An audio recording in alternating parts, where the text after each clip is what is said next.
Hi students, this session is going to be in Hindi. So those who used to prefer listen current affairs in Hindi, they can watch this.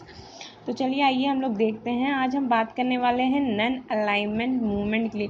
And दो students who used to watch Tamil current affairs, they can watch it because that is also going on. This one is a new segment for the Hindi students. तो आज हम बात करने वाले हैं NAM के बारे में. नैम एक नन अलाइंड मूवमेंट है. ये नन अलाइंड मूवमेंट जो है वो 120 डेवलप्ड कंट्री सारे मिल करके स्टार्ट किए थे. ठीक है, इस ग्रुप में जो है वो स्टार्ट किया गया था बेलग्रेड में, जो कि यूगोस्लाविया का कैपिटल था 1961 में.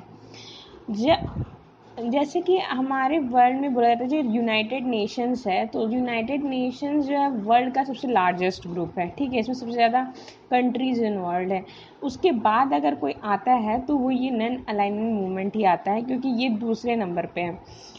नैम जो है ये जो है वो कब इमर्ज होकर के आया, जब वर्ल्ड वॉर 2 ख़त्म हुआ ना, तब ये काफ़ी इमर्ज होकर के आया बाहर. जब डीकोलोनाइजेशन होने लगा, फिर वर्ल्ड वॉर 2 उस समय होने लगा, मतलब लड़ाई वगैरह चलने लग गई. तो जब कोल्ड वॉर सब चल ही रहा था, तो उस समय ये नाम का जो है वो उभर करके आया.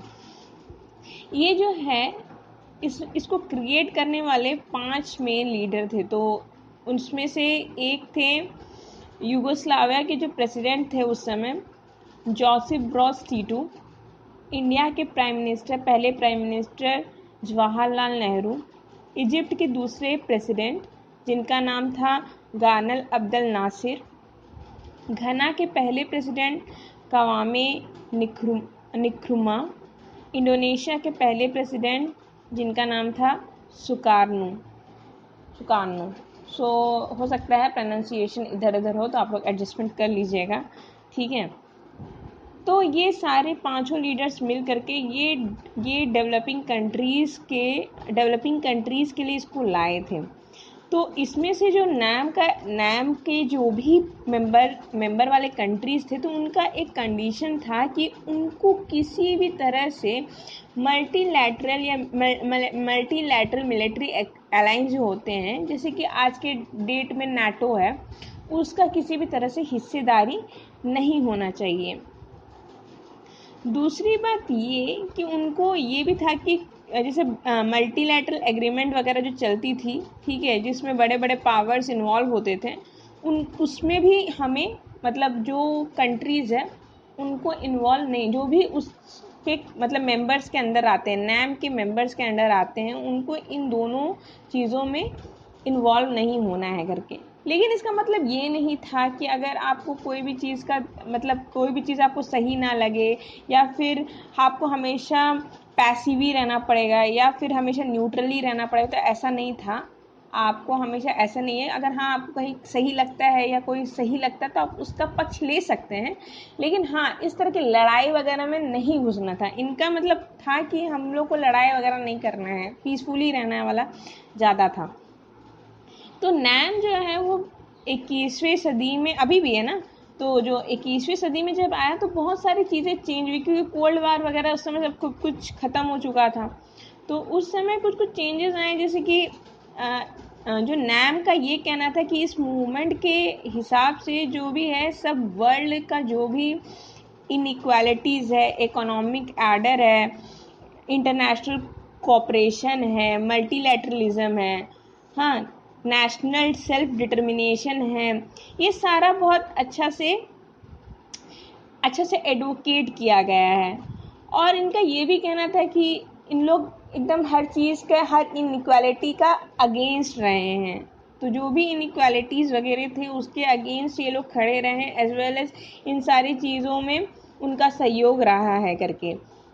उसके अलावा जो नैम जो था, ठीक है, वो जो है उनका बहुत बड़ा हाथ रहा है आवाज़ उठाने में। तो आवाज़ किनका? डेवलपिंग कंट्रीज़ का उठाने में, क्योंकि डेवलपिंग कंट्रीज़ को उस समय उतना उनका कोई वजूद नहीं था, उन लोग से कोई उतना कोई पूछता नहीं था। तो NAM के चलते, NAM के चलते इन सारे डेवलपिंग कंट्रीज़ को आवाज़ मिली है, अपना पॉइंट ऑफ व्यू रखने के लिए मिला है। जितना भी वर्ल्ड अफेयर्स वगैरह होता था उसमें ये लोग अपना परसेप्शन रख सकते थे। इन लोग भी इक्वली पार्टिसिपेट करने लगे जितने भी डेवलपिंग कंट्रीज़ थे। तो उसके बाद क्या ये जो है इसका जो मेन है कि US के आने के बाद इसको बहुत सारा प्रॉब्लम्स थोड़ा झेलना पड़ा, क्योंकि US का उस समय रिपोजिशन नहीं था, लेकिन उसके बाद जब इसका रिपोजिशन आया US का, तब बहुत सारा प्रॉब्लम ये आया कि ये लोग बहुत सारे अदर कंट्रीज़ को उसमें घुसाने लग गए। मतलब बहुत सारे कंट्रीज जो है वो अपना एक ऑटोनॉमस रोल प्ले करने लग गए थे, और इसमें इंडिया को भी बहुत सारा रिस्क होने लग गया था। जैसे कि इंडिया जो है, इंडिया से मोर एक्सपेक्ट करने ज़्यादा एक्सपेक्टेशन होने लगे कि जैसे कि बहुत सारे इश्यूज़ रहते थे, जैसे connectivity issue, maritime security, terrorism, climate change. तो इन सब चीज़ों को लेकर के काफ़ी ज़्यादा एक्सपेक्ट करने लगा गया, तो इसलिए इंडिया का ज़्यादा रिस्क होने लग गया था इसमें। सो इसमें जो है हम दूसरे न्यूज़ के बारे में बात करने वाले हैं, जो कि है कंज्यूमर प्रोटेक्शन एक्ट 2019। तो कंज्यूमर क्या होता है? कंज्यूमर वो लोग होते हैं जो कोई भी सामान खरीदते हैं या कोई भी सर्विस जो है वो अवेल करवाते हैं, उनको कंज्यूमर कहते हैं। ठीक है, जैसे कि अगर आप है तो आप कोई भी सामान खरीद रहे हो, कुछ भी खरीदो, कोई सुई खरीदो या बहुत बड़ा कार खरीद लो, तो आप एक कंज्यूमर हुए। ठीक है, उसी तरह किसी भी चीज़ का सर्विस करवा लो। जैसे कि अगर आपके घर में कुछ ख़राब हो गया तो आप वहाँ पे जाके कहीं पे भी जाके ठीक करवाते हो, आपका मोबाइल ख़राब हो जाता है ठीक करवाते हो तो सर्विस सेंटर पे जा करके, तो आप एक क्या हुए? कंज्यूमर हुए। ठीक है, तो कंज्यूमर वो लोग जो भी सामान कंज्यूम करता है उसी को कंज्यूमर कहते हैं। हाँ, और जो कंज्यूमर होते हैं वो ना जैसे कि अपने लिए खरीदते हैं, ना कि बेचने के लिए सामान खरीदते हैं। जो भी कमर्शियल पर्पस के लिए अगर सामान खरीदते हैं तो वो कंज्यूमर नहीं कहलाते। कंज्यूमर वो कहलाते हैं जो खुद के लिए खरीदते हैं। जो सामान बेचने के लिए सामान खरीदता है वो तो दुकानदार हो गया ना, वो काम नहीं हुआ उसका। तो कंज्यूमर जो वो होते हैं जो अपने लिए सामान खरीदते हैं।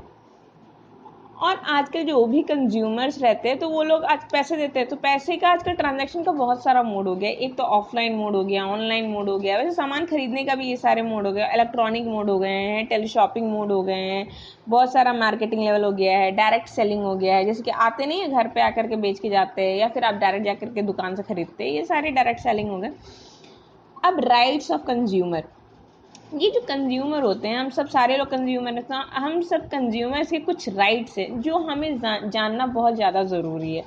पहला ये है कि हमारे कुछ राइट्स हैं, हमारा कुछ हक है। तो पहला क्या है कि हमें उन सारी चीज़ों से बच के रहना चाहिए जो हमारे लिए या हमारी लाइफ के लिए या हमारे प्रॉपर्टी के लिए नुकसानदायक हो। हमें उससे बच के रहना हमारा एक राइट है। दूसरा राइट ये हमारा है कि हम कुछ भी सामान खरीदें, हम उसे सामान की पूरी जानकारी लेने का पूरा हक है। उसकी क्वालिटी कैसी, उसकी क्वांटिटी कैसी है, उसकी पोटेंशियल प्योरिटी, उसका स्टैंडर्ड कैसा है, प्राइस कैसा है उसका, ये सारा कुछ आपको कोई भी सामान खरीदते होगे तो आप उसके पीछे देखते होगे ना, लेबल लिखा रहता है उसका एक्सपायरी डेट कब है, उसका मैन्युफैक्चरिंग डेट कब है, वो कब तक रहने वाला, उसमें कितने किलोग्राम कैलोरीज है, या इस तरह की बहुत सारी जानकारी हम लोग पीछे पढ़ करके लेते हैं जो हमारा हक है, हमारा राइट्स है। अगर किसी सामान में नहीं लिखा रह सकता तो आप मना कर सकते हैं हम ये सामान नहीं लेंगे करके। तीसरा ये है कि हम कोई भी सामान खरीदते हैं, किसी भी तरह का वैरायटी ऑफ सामान खरीदते हैं या सर्विसेज लेते हैं तो उसका कॉम्पिटिटिव प्राइसेस क्या क्या है, ये सारी कुछ जानने का हमें पूरा हक है। अब बात आती है, ये कंज्यूमर के राइट्स हो गए। तो कंज्यूमर राइट्स को प्रमोट करने के लिए, बचाव करने के लिए और उसका इन्फोर्समेंट करवाने के लिए सेंट्रल गवर्नमेंट ने क्या किया, एक अथॉरिटी बनाई। तो अथॉरिटी का नाम था सेंट्रल कंज्यूमर प्रोटेक्शन अथॉरिटी। तो ये क्या करेगी, ये हमारे कंज्यूमर की राइट्स को प्रमोट करेगी, प्रोटेक्ट करेगी और एनफोर्स करवाएगी। और इसका मेन ये भी है कि ये अगर कोई भी कंज्यूमर राइट्स कहीं किसी भी तरह से कंज्यूमर राइट्स की अवहेलना होती है या उसका वायलेशन होता है, कहीं पे भी अनफेयर टाइप का ट्रेड प्रैक्टिसेस चलता है या किसी भी तरह का मिसलीडिंग एडवर्टीजमेंट आपको देखने के लिए मिलता है, तो ये वहाँ पे वो एक्शन ले सकती है। तो अगर आपको जैसे कुछ भी प्रॉब्लम होता है तो आप उसके अगेंस्ट बोल सकते हो, ठीक है, कि अगर आपको ये सही नहीं लग रहा है या इसका एडवर्टीजमेंट आपको मिसलीड कर रहा है तो आप उसके ऊपर बोल सकते हो। और उस पर जो CCPA मतलब सेंट्रल कंज्यूमर प्रोटेक्शन अथॉरिटी के जो हेड हैं, जो वहाँ के डायरेक्टर जनरल होंगे, उसके ऊपर इंक्वायरी करेंगे, इन्वेस्टिगेशन करेंगे और ऐसा कुछ अगर होता है तो उसके ऊपर पेनल्टी लगेगी। अब अगर पेनल्टीज जो होती है वो कैसे लगती है वो मैं बताती हूँ। जो CCPA के आधारित मतलब अगर किसी भी तरह का कुछ गलत होता है कंज्यूमर के साथ तो उसके ऊपर हम लोग एक्शन लिया था, उसके ऊपर पेनल्टीज़ लगती है। अगर कोई भी मैन्युफैक्चरर जो है अगर वो किसी भी तरह अपना प्रोडक्ट का मिसलीडिंग एडवर्टीजमेंट देता है तो उसको जा कर के 10 लाख और 2 साल की मतलब जेल लगती है। मतलब 10 लाख रुपए उसके फाइन लगते हैं और 2 साल की उसको जेल लगती है अगर वो ऐसा करता है। अगर कोई भी एडवर्टीजमेंट जो है वो उसको आपको गलत तरह से मतलब गलत तरीके से बताया जाता है तो उसके ऊपर वो पेनल्टी लगती है। अगर कहीं पे भी सब्सिक्वेंट ऑफेंस लगता है तो उस पर जो है वो 50 लाख रुपए का फाइन और 5 साल तक का इम्प्रिजमेंट लगता है। तो इस तरह की चीज़ों पे आप भी मतलब अगर आपको भी कहीं सही नहीं लगता है तो आप भी आवाज़ उठा सकते हो। तो आप किधर जाके आवाज़ उठाओगे? तो आपके लिए कंज्यूमर डिस्प्यूट रिड्रेसल कमीशन बनाया गया है। ये जो है ये हर एक डिस्ट्रिक्ट में, स्टेट में और नेशनल लेवल पे बनाया गया है। तो इस पे जाके आप कंप्लेन फाइल कर सकते हो। अगर बोल सकते हो कि अगर आपके साथ कुछ भी अनफेयर होता है, कुछ भी गलत होता है तो आप उस पर बोल सकते हो। अगर आपको कोई सामान गलत मिलता है, कुछ सर्विसेज आपके साथ गलत होती है तो आप उसके ऊपर भी बोल सकते हो, कंप्लेन फाइल कर सकते हो। और अगर जैसे कि इस पे अगर आप बोलते हो तो मैंने बताया जैसे कि उस पर वहाँ के डायरेक्टर जनरल जो है वो एक्शन लेंगे। तो अगर कोई भी किसी भी तरह का कंप्लेन है किसी के अनफेयर कॉन्ट्रैक्ट को बेसिस पे लेके तो ये खासकर जो है वो डिस्ट्रिक्ट नहीं लेती है, वो स्टेट या फिर नेशनल पे ही अपील की जाती है। लेकिन वो जो अपील जो है वो डिस्ट्रिक्ट के थ्रू पास होकर के जाती है। अब जो डिस्ट्रिक्ट वाली होती है, ठीक है, वहाँ पे जो है वहाँ पे कंप्लेन जो है वैल्यू ऑफ गुड्स सर्विसेज जो है उस पे जो है 1 करोड़ से ज़्यादा वाली चीज़ें जो हैं वो डिस्ट्रिक्ट नहीं लेती है। डिस्ट्रिक्ट के पास 1 करोड़ से जितने भी कम का कोई भी प्रॉब्लम होता है तो वो सारी चीज़ें वो डिस्ट्रिक्ट सॉल्व कर लेती है। स्टेट वाली वैसी कंप्लेन लेती है जो 1 से लेके 10 करोड़ के बीच में जितने भी प्रॉब्लम्स होते हैं, मतलब कुछ भी जैसे 1 करोड़ के अंदर तक का कोई भी प्रॉब्लम है तो वो आपका डिस्ट्रिक्ट वाली सॉल्व करके दे देगी। लेकिन अगर 1 करोड़ से ज़्यादा है और 10 करोड़ से कम है तो वो स्टेट वाली CDRC आपको मतलब कंज्यूमर डिस्प्यूट रिड्रेसल कमीशन जो है वो आपको सॉल्व करके दे देगी। तो उसको शॉर्ट फॉर्म लोग CDRC बोलते हैं। तो वो आपका सॉल्व करके देगा। अगर उसके ऊपर जाता है तो वो 10 करोड़ के ऊपर जाता है क्योंकि it's a very heavy amount, तो वो national consumer dispute redressal commission आपको सॉल्व करके देगी। तो ये 3 लेवल पे बताया ना, डिस्ट्रिक्ट लेवल, स्टेट लेवल और नेशनल लेवल, तो उसके हिसाब से वो करते हैं। अब बात आती है प्रोडक्ट लायबिलिटी की। तो प्रोडक्ट लायबिलिटी क्या होता है? देखिए, प्रोडक्ट लायबिलिटी मतलब वो कि एक प्रोडक्ट का मैन्युफैक्चरर, सर्विस प्रोवाइडर या फिर कोई सेलर होता है तो उसके ऊपर अगर वो आपको किसी भी तरह से आपको हार्म नहीं पहुंचानी चाहिए, उसका कुछ भी इंजरी नहीं चाहिए, होनी नहीं चाहिए, सामान किसी भी तरह से डिफेक्टिव नहीं होना चाहिए, ये सारी चीज़ की जो जिम्मेदारी ये सब लेना है, इसी को लाइबिलिटी कहते हैं। प्रोडक्ट की एक लाइबिलिटी होती है। तो अगर ऐसा नहीं होता है तो उसके ऊपर भी कंपनसेशन हम मांग सकते हैं, ठीक है। जैसे कि अगर आप कोई भी सामान आपको प्रोडक्ट में कुछ भी गलती लगती है या फिर सर्विस में कुछ गलती लगती है तो उसके ऊपर हम लोग कंपनसेशन ले सकते हैं कि उसमें गलती है, डिफेक्ट है, कुछ गलत हो रहा है, तो इस तरह का चीज़ हम लोग कर सकते हैं। अब बात आती है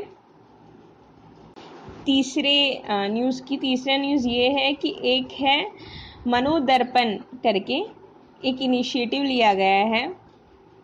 ये किस लिए है कि ये प्रोवाइड करेगा साइको सोशल सपोर्ट, किसके लिए? स्टूडेंट्स के लिए, टीचर्स के लिए और फैमिलीज़ के mental health as well as emotional health के लिए, ये वेलबींग के लिए। ये जो कोविड में जो इतना आउटब्रेक जो हुआ है जिसके चलते आदमी लोग घर में बैठे हुए हैं, तो इनको सपोर्ट के लिए एक इनिशिएटिव लिया गया है जिसका नाम रखा गया है मनोदर्पण।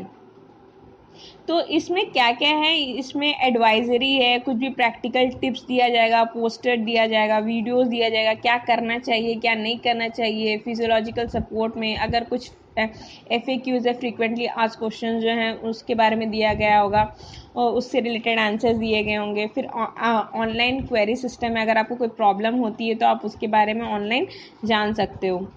इसका जो एम है, इसका ये एम है कि स्टूडेंट्स को as well as their family को मेंटल हेल्थ देना, ताकि वो मतलब एक तरह से होता है ना कि हम लोग सारे लोग बंद है, कहीं ना कहीं हम लोग डिप्रेस हो जाते हैं, तो डिप्रेस होने पे हम लोग कहीं ना कहीं मोटिवेशन खोजते हैं ना। बस वही है कि हमें एक तरह से अपनी मेंटल हेल्थ को अच्छा रखना चाहिए। अगर हम मेंटल हेल्थ अच्छा नहीं रहेंगे तो हम लोग कहीं पे भी कुछ भी नहीं कर सकते ना। तो इसलिए हम जो स्टूडेंट्स हैं, कोई भी स्टूडेंट्स हो, तो उन स्टूडेंट्स के लिए एक मेंटल हेल्थ के लिए एक इनिशिएटिव है बस। तो ये इसमें जो है ये जो मनोदर्पण है, इसको जो आत्मनिर्भर भारत अभियान जो बनाया गया है, इसके अंतर्गत भी इसको रखा गया है, इसका भी एक पार्ट है। और जो आत्मनिर्भर भारत अभियान जो है वो खासकर वो ह्यूमन कैपिटल को इंक्रीज़ करने के लिए, प्रोडक्टिविटी को इंक्रीज़ करने के लिए, तो एफिशिएंसी को इंक्रीज़ करने के लिए ही बनाया गया है। तो इसमें मनोदर्पण का ये रहेगा, देखिए अगर कोई भी ना मोटिवेटेड रहता है ना तो वो अपने आप अच्छा काम करते रहेगा, और अच्छा काम करते रहेगा तो सब कुछ अपने आप इंक्रीज़ होगा, इकोनॉमिक लेवल में भी इंक्रीज़ होगा, उसकी प्रोडक्टिविटी भी इंक्रीज़ होगी, एफिशिएंसी भी इंक्रीज़ होगी, सब अपने आप इंक्रीज़ होगा। तो मेन जो होता है ना मेंटल हेल्थ ही होता है। इसके लिए टोल फ्री नंबर वगैरह लॉन्च किया जा रहा है। ये ऑल ओवर वर्ल्ड, मतलब ऑल ओवर इंडिया में, हमारे कंट्री में जो है वो दिया जा रहा है, ताकि कोई भी स्कूल के स्टूडेंट्स हो, कॉलेज के स्टूडेंट्स हो, वो आराम से अपना बात कर सकते हैं, अपनी प्रॉब्लम्स वहाँ बता सकते हैं, अपने प्रॉब्लम्स को सॉल्व कर सकते हैं। सो बस इतना ही। Thank you, have a nice day.